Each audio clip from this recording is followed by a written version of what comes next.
Ava Sinclair was no different from any other girl growing up. She had a loving home, a small circle of friends, and a childhood filled with laughter, schoolwork, and music. Music had been her world since the age of 6. When she first picked up a violin, she would practice for hours, her tiny fingers stumbling over strings, her bow slipping clumsily at first, but she improved. By the time she was 12, she was winning all the small competitions, praised for her talent and dedication. But it was never enough.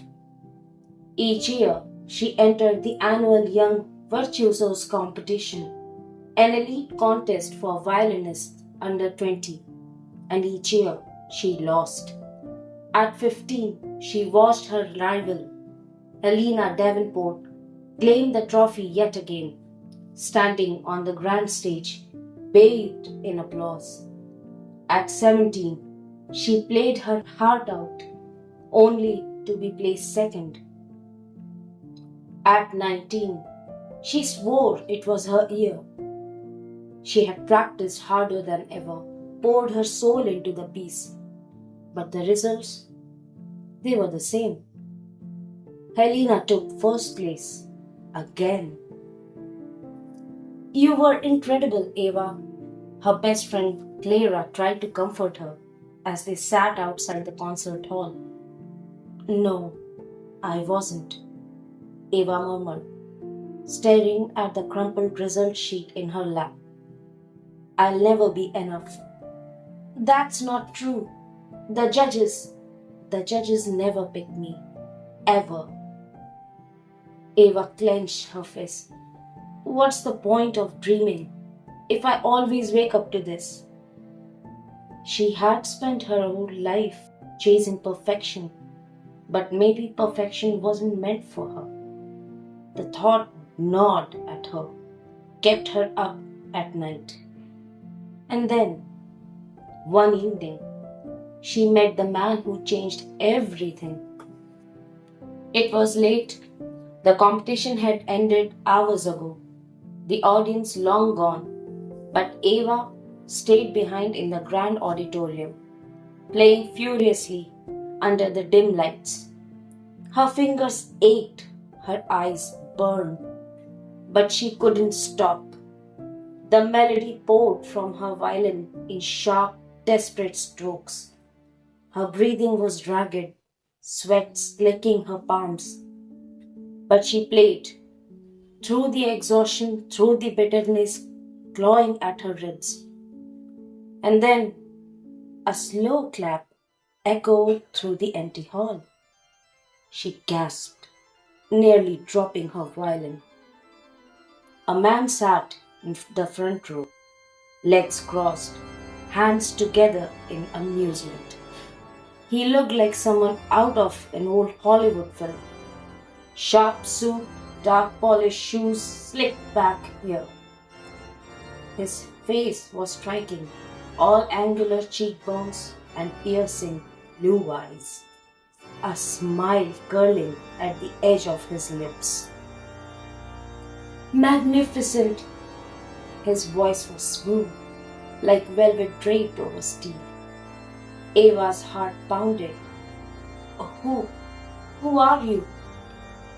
He stood, walking towards the stage with the confidence of someone who owned the place.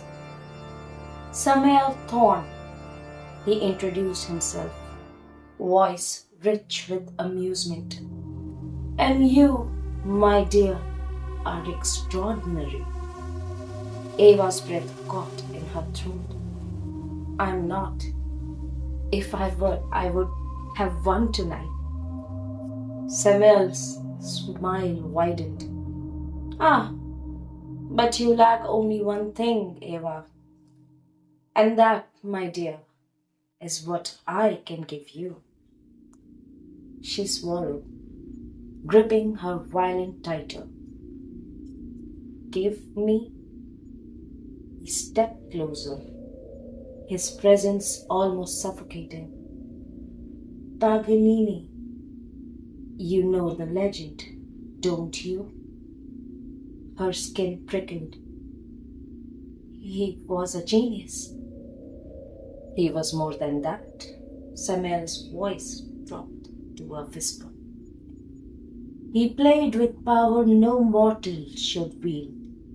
People said his fingers moved too fast. His music entranced audiences too deeply. Do you know why? Eva licked her lips. They say he made a deal with the devil. Samuel's smile sharpened. And now, my dear Eva, so can you. The room suddenly felt too quiet, the shadows stretching unnaturally long. A deal? Her voice was barely above a whisper. He nodded. Perfection, the kind that bends time, ensnares souls, makes kings weep. You will never lose again. You will be the greatest the world has ever seen. Eva's heartbeat thundered in her ears. And what do you want in return? Samuel's chuckled. Just a small thing. A sliver of something you won't even miss. She should have said no. She should have walked away. But instead, she whispered, what do I have to do? That night, Eva dreamt of fire. A violin burned in the darkness, its strings screaming. Voices whispered in the language she didn't understand, their words twisting like smoke through the air. She woke up gasping. Her violin sat by her bedside, untouched. But when she picked it up, it was different. Lighter? The wood seemed darker, smoother, almost alive. And when she played, the notes came effortlessly, her fingers moving with an ease that wasn't hers. She performed in small recitals, and the effect was instant. People wept, entranced. They leaned forward, breathless, as if Eva's music wrapped invisible chains around their souls. But with each performance, strange things started happening. A knock on her window at the night, even though she lived on the third floor. A scratch at her bedroom door, rhythmic and slow. Her reflection lagging half a second behind in the mirror. The worst was the sound. Some nights, she would hear violin music in her room, playing backwards. A grotesque, twisted version of what she had performed that day, warped and nightmarish.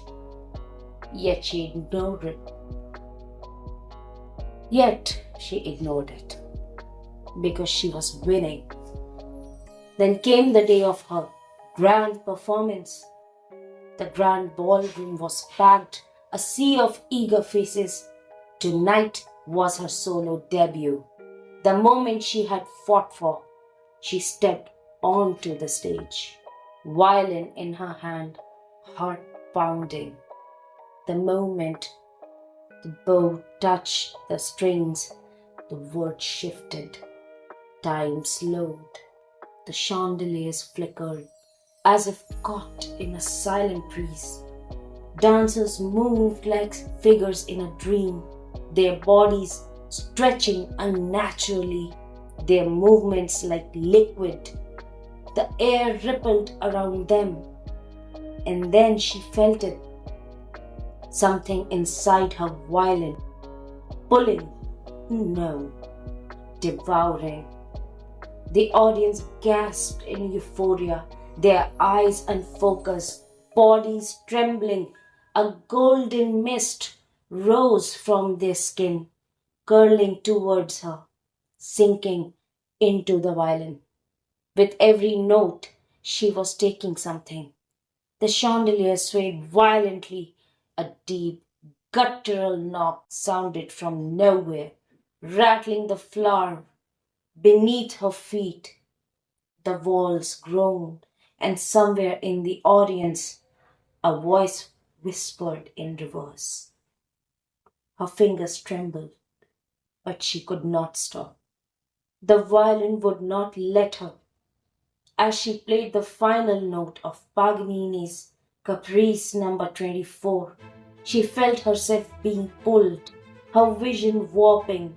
The violin grew impossibly heavy, its wood burning against her skin. Then came the blackness. Eva stood on the grand stage, the final note of Paganini's Caprice number 24 fading into the air. The ballroom, frozen in time, pulsed with a golden haze. The faces of the audience locked in expressions of rapture. Her breath came in shuddering gasps. Something felt wrong. She blinked, and suddenly she wasn't in the ballroom anymore. The stage beneath her had changed. The lavish chandeliers and velvet curtains had melted away, replaced by cold, flickering candlelights. The air smelled of dust and old wood. Shadows stretched unnaturally long. The walls, warping and curling like living things. A vast, empty concert hall stretched before her. Seats were filled with silhouettes, faceless figures, bathed in darkness. Eva turned, pulse hammering, and there, standing just beyond the light, was him, Niccolo Paganini. His gaunt face was half hidden in shadow, but his eyes, dark and hollow, bore into her. His lips curved into something that could barely be called a smile. Eva's throat tightened. She knew this legend. The violinist who had been accused of selling his soul for his talent. The devil's violinist. Paganini took a step forward, his long, bony fingers curling like talons. Welcome to the price of perfection. Her heartbeat stuttered. No, this isn't real, she whispered. She tried to move, to run, but her body wouldn't listen. The violin in her hands shifted, vibrating on their own. The strings hummed, the bow lifted itself. Her fingers snapped into position as though controlled by invisible hands. The music started again. Her hands moved, possessed as if she played the same piece she had performed moments ago. But this time, the notes were not hers. They belonged to something older, something eternal. Eva gasped for breath, her fingers burning against the strings, her wrist aching as the bow scraped over the violin. The music grew faster, the notes warping, twisting into something inhuman. She looked up at Paganini, desperate. Make it stop! His voice was calm. Did you not seek perfection? She tried to resist, tried to pull her hands away, but the violin held her like a vice. And then she understood. Paganini had never been freed. He had simply passed the curse on. And just like him before her, she was never meant to leave the stage. The final note hung in the air, trembling, refusing to fade.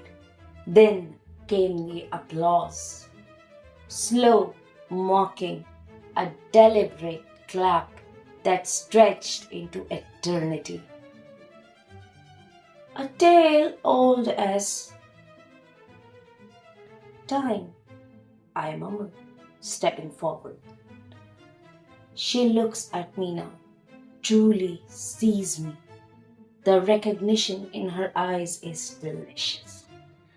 Oh, Ava, sweet, brilliant Ava, did you really think this was just a story of ambition?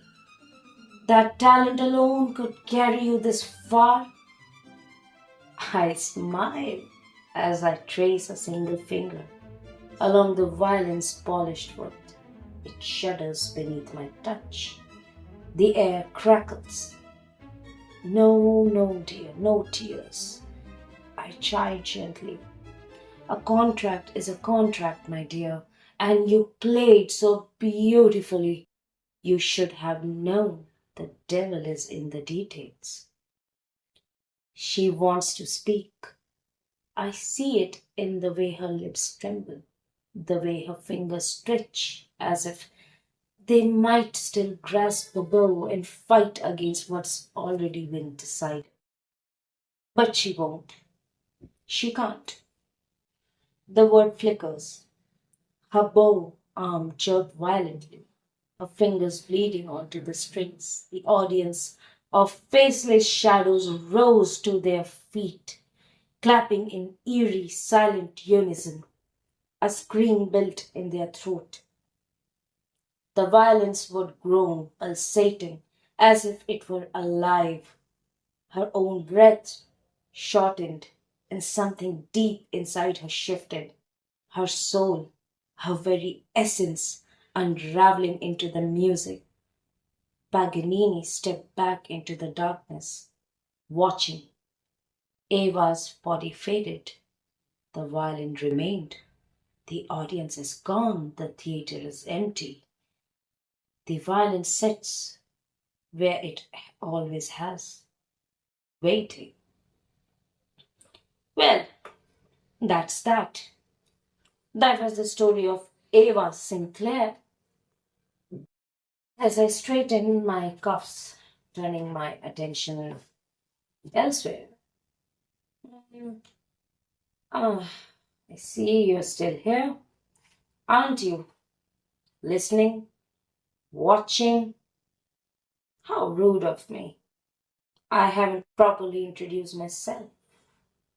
I am Samuel Thorne, a patron of arts, a collector of talent, and if you've made it this far, perhaps, just perhaps, we should talk. Tell me, dear, what is it you desire most?